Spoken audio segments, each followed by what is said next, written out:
البدع والأهواء، أهل البدع العقائدية وأهل البدع السياسية. نقول بيننا وبينكم السلف، بيننا وبينكم الكتب، كان فيقول البدع بيننا وبينكم. Bismillahirrahmanirrahim. Qala al-Imam al-Bukhari rahimahullahu ta'ala, Al-Babur Rabi'u wassalasun, bab yang ke-34, Babu kaifa yuqbadul ilm, bab yang membahas pertanyaan bagaimana ilmu itu dicabut.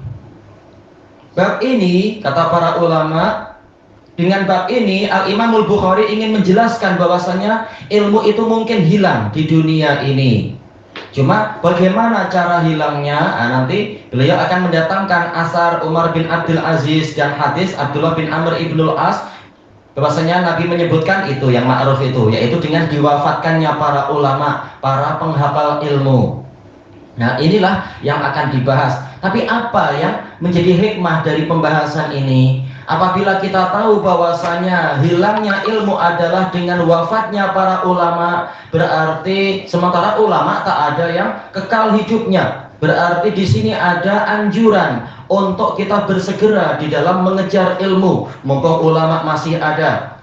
Terkadang kita cari di sini sudah tidak ada, terpaksa perlu rihlah, pergi ke negeri-negeri yang jauh. Nah, kita melakukan rihlah. Selama masih mungkin dikejar, kita kejar. Toyib. Orang-orang aja rela mengejar ilmu dunia sampai ke negeri Cina atau sampai ke tak tahu kemana ya, Brisbane, Oxford, California, atau ke Kutub Utara, mungkin jumpa penguin, nggak tahu cari ilmu apa. Nah, bagaimana untuk ilmu akhirat demi keselamatan dunia dan akhirat? Ternyata tidak bersemangat. Tentunya ini adalah tidak adil kepada diri sendiri dan kepada agama Allah. Berarti selama masih ada ulama, kita diberi semangat untuk mengambil manfaat sekuat tenaga. Kalau di negeri kita masih ada ulama, alhamdulillah, itu nikmat besar sekali. Sebagaimana disebutkan oleh Al-Khatib Al-Baghdadi di dalam kitab beliau Al-Jami' li Akhlaqir Rawi, yaitu disunnahkan untuk apa? Mengambil ilmu dari ulama di negeri itu sebelum kemudian pergi ke negeri-negeri yang lain. Habiskan ilmu yang dimiliki ulama di negeri sendiri. Setelah itu, setelah bekal cukup, bukan berarti ya bila ilmu ulama itu habis. Nah, ini tentunya sesuai dengan kadarnya. Kemudian apa? Ketika ulama tersebut mengatakan sebaiknya engkau segera berangkat, di sana ada guru-guru saya, ulama-ulama tua. Nah, maka tiba waktunya untuk pergi melanglang buana. Kita masuk kepada hadisnya, kepada asar.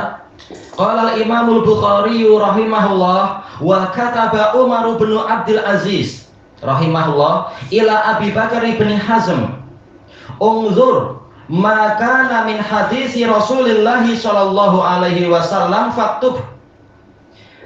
Perhatikan apa yang termasuk dari hadis Rasulullah SAW, maka catatlah dia, tulislah dia. Diperintahkan untuk mengumpulkan hadis-hadis Nabi Shallallahu Alaihi Wasallam. Fa inni khiftu durusal ilm wa dhahabal ulama, karena saya khawatir ilmu itu luntur. Darasa yadrusu durusan, yaitu luntur, hilang. Seperti lunturnya kain yang lunturnya apa?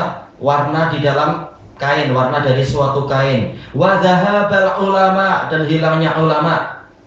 Wala taqbal illa hadisan Nabi sallallahu alaihi wasallam, dan jangan engkau terima selain hadis Nabi sallallahu alaihi wasallam.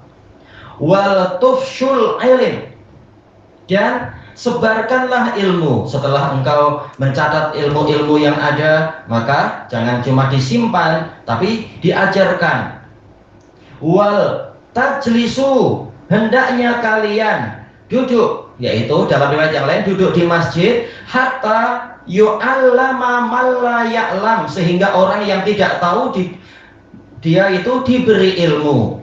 Baik. Fa innal ilma la yahliku hatta yakuna sirra, karena ilmu itu tidak binasa, tidak hilang sehingga dia menjadi rahasia. Rahasia lama-lama dilupakan akhirnya. Bagaimana rahasia? Ya karena ulamanya wafat, ilmu tinggal di perpustakaan. Sementara di perpustakaan kadang orang tidak sempat membaca buku ini, buku itu, kalah cepat dengan aneh-aneh yang baca. Toyib dan seterusnya. Toyib, asar ini diriwayatkan oleh Bukhari. Kita baca setelahnya. Bukhari mengakhirkan sanadnya. Qala haddatsana Al-Ala ibnu Abdul Jabbar. Beliau adalah Abdul Hasan Al-Basri siqatun sabat. Abdul Hasan Al-Ala bin Abdul Jabbar. Qala haddatsana Abdul Aziz ibnu Muslim. Beliau adalah Abu Zaid ibnu Muslim dan beliau ini adalah Basri juga, tinggalnya di Basrah. An Abdullah bin Dinar. Abdullah bin Dinar, beliau adalah Abu Muhammad Al-Madani, siqatun imamun ma'ruf. Abdullah bin Dinar, saudara Amr bin Dinar, sama-sama imam besar.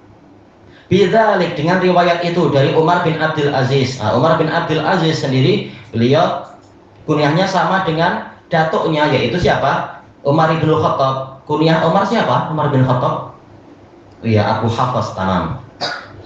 Tayyib, Imamun Syekhul Islam, Mujaddid, Mujtahid dan seterusnya. Gelaran panjang sekali Umar bin Abdul Aziz. Tayyib, jadi hadis ini, asar ini sahih.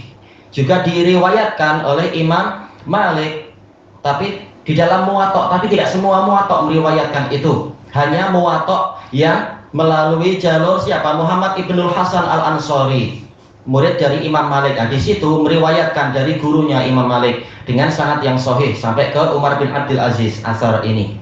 Jadi asar ini diriwayatkan oleh Imam Bukhari dan juga diriwayatkan oleh Imam Malik di dalam Muwatta, tapi tidak di semua Muwatta. Tayyib, yakni hadis Umar bin Abdul Aziz. Maksudnya sanad zalika ini adalah asar Umar tadi, Umar bin Abdul Aziz. Ila qaulih, hanya saja riwayat ini tidak lengkap. Hanya sampai pada zahabal ulama, karena saya takut ilmu itu luntur dan ulama itu lenyap, sampai di situ. Baik. Berarti apa hikmah yang kita ambil dari asar Umar bin Abdul Aziz di sini? Dijelaskan oleh Ibnu Battal, dinukilkan dari Ibnu Battal rahimahullah dalam Syarah Sahih Bukhari, yaitu anjuran untuk mencatat ilmu, terutama adalah hadis-hadis Rasulullah Shallallahu Alaihi Wasallam. Adapun larangan Umar, jangan engkau terima kecuali hadis Nabi. Ini bukan berarti menulis ilmu yang lain haram. Cuma masa itu adalah masa di mana Umar bin Abdul Aziz ingin menapis mana hadis Nabi dan mana yang bukan hadis Nabi. Maka beliau memerintahkan Abu Bakar bin Hazm untuk mengkhususkan diri mengumpulkan hadis Nabi. Adapun ilmu yang lain dicatat oleh para ulama yang lain. Disebutkan di sini apa? Maka namin hadisi Rasulullah Shallallahu Alaihi Wasallam faktuh. Tentunya hadis ini umum, ada hadis qauli, yaitu berupa ucapan Nabi, ada fi'li, perbuatan Nabi, ada takriri, persetujuan Nabi, ada wasfi, sifat-sifatnya Nabi, ada hammi, yaitu cita-cita Nabi, keinginan Nabi. Itu semua kalau sifatnya adalah ijabi. Ada juga hadis yang sifatnya adalah apa itu tarki, yaitu Nabi sengaja meninggalkan sesuatu. Itu juga hadis. Baik. Kemudian alasannya apa? Kenapa kenapa hadis itu dicatat? Fa inni khiftu durusal ilm. Karena saya takut ilmu itu luntur. Apa mengena bicara hadis lalu bicara ilmu? Dari sini tahulah kita bahwasanya hadis Nabi memang dia itulah ilmu. Baik, sebagaimana di dalam ucapan penyair al-ilmu ma qala Allah wa qala Rasul. Ilmu itu adalah apa yang difirmankan oleh Allah dan apa yang disabdakan oleh Nabi. Itulah ilmu yang hakiki. Adapun yang lain, lihat kadarnya, sesuai dengan kadarnya. Tapi ilmu yang hakiki adalah sabda Nabi SAW dan sebelumnya, yaitu firman Allah Ta'ala. Karena kita tahu ilmu sendiri apa sih? Ilmu, definisi ilmu adalah apa itu ilmu ya? Apa kata Syekh Utsaimin? Ilmu yaitu idrakus syai' ala ma huwa alaihi idrakan jazima. Pengetahuan terhadap suatu perkara sesuai dengan kenyataannya secara pasti. Atau seperti yang dikatakan oleh Imam As-Sun'ani, yaitu apa? Yaitu i'tiqadus syai' ala haqiqatihi biduni syak, yaitu meyakini sesuatu sesuai kenyataannya tanpa ada keraguan. Itulah ilmu. Baik. Maka apa yang lebih layak dikatakan ilmu melebihi Allah, apa yang datang dari Allah dan Rasulnya? Jelas itulah ilmu yang hakiki.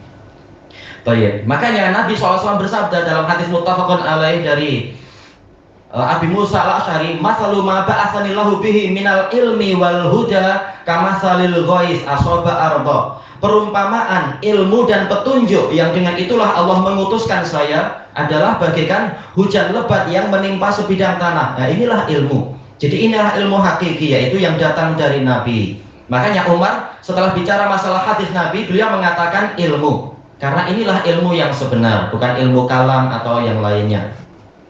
Baik. Kemudian setelah ilmu dicatat, lalu apa? Wala tufshul ilm, dan hendaknya kalian wahai para ulama menyebarkan ilmu. Kita bukan ulama, kita membantu untuk menyebarkan ilmunya para ulama, mengajarkan Al-Quran pada anak kita atau teman-teman kita, walaupun mungkin hanya tajwid atau mungkin tajwid dan terjemahannya, Quran dan terjemahannya dengan penafsiran yang pernah kita dengar dari para ulama dan sebagainya. Semuanya membantu semampunya, mengajarkan usul salasah barangkali, atau mengajarkan baiquniyah dalam mustalah, atau mengajarkan usul min ilmil usul dalam usul fikih. Masing-masing bertakwa semampunya. Yang penting ada usaha untuk menyebarkan ilmu dan mendapatkan pahala sedekah jariyah. Ilmu yang bermanfaat itu bagian dari sedekah jariyah. Wal tajlisu hatta yu'allama man la ya'lam, dan hendaknya kalian duduk di dalam riwayat yang lain, hendaknya kalian duduk di masjid sehingga orang yang tidak tahu dia diberitahu. Kenapa tidak mengatakan duduk di sekolah atau di pasar atau di misalkan di bendang-bendang? Ya karena memang pada asalnya kaum muslimin berkumpulnya adalah di masjid.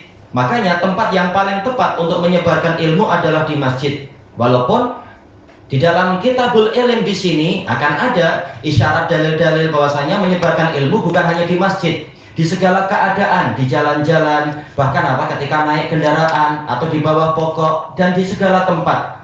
Tapi juga Imam Bukhari akan menyebutkan bab khusus tentang pengajaran di masjid, karena memang itulah tempat yang paling tepat tanpa kita menyia-nyiakan tempat yang lain. Sehingga orang yang tidak tahu menjadi diberitahu, karena memang orang diciptakan bukan untuk sekedar makan minum, main-main dan sebagainya, tetapi diciptakan untuk ibadah. Bagaimana mereka mengetahui ibadah yang benar, mengetahui apa yang Allah inginkan kalau mereka tak mau belajar? Berarti memang fardu ain untuk belajar. Sebagaimana dijelaskan oleh Al-Khatib Al-Baghdadi rahimahullah di dalam kitab beliau Al-Faqih wal Mutafaqih, dan juga disebutkan oleh Imam Al-Lalikai dalam Syarah Usul I'tiqad Ahli Sunnah wa Jamaah. Asal dari belajar ilmu syar'i adalah fardu ain. Lalu ada perinciannya nanti. Intinya kita diciptakan untuk ibadah. Ibadah tak sempurna kecuali dengan menuntut ilmu syar'i. Maka menuntut ilmu syar'i adalah fardu ain. Fa innal ilma la yahlik, karena ilmu itu tidak akan binasa, tidak akan lenyap hatta yakuna sirra, sehingga dia menjadi rahasia. Berarti selama ulama mendengung-dengungkan ilmu, maka ilmu menjadi terkenal. Orang jadi tahu wajibnya beribadah pada Allah, wajibnya mentauhidkan Allah. Mereka tahu tentang wajibnya taat pada Nabi. Tapi kenapa sebagian dari mereka tak tahu mungkin wajibnya misalkan wajibnya untuk kalau laki-laki membiarkan janggutnya, kalau wanita memakai niqab, laki-laki tidak boleh menutup mata kaki. Kenapa banyak yang tak tahu? Karena terkadang di sebagian tempat ilmu tentang ini samar-samar, tidak diceritakan. Karena para pemuka agamanya sibuk dengan politik, sibuk dengan kepartean, atau sibuk dengan mengumpulkan duit, tidak membahas perkara-perkara yang dikhawatirkan masyarakat lari. Akhirnya perkara kebenaran jadi terasing, jadi rahasia, akhirnya binasa ilmu tersebut di tempat itu. Lalu orang yang datang untuk menyebarkan ilmu tadi dianggap membawa agama baru. Nah, siapa yang bersalah? Orang yang tahu tapi menyembunyikan ilmu tersebut. Masyarakat juga salah karena tidak bersungguh-sungguh menuntut ilmu. Baik. Hadis bab ini belum kita bahas kira-kira. Kita bahas sekarang kah? Besok malam? Tak apalah, sedikit-sedikit aja insyaallah. Ilahuna wallahu a'lam. Subhanakallahumma wa bihamdika la ilaha illa anta astaghfiruka wa atubu ilaik. Walhamdulillahi rabbil alamin. Jazakumullahu khairan.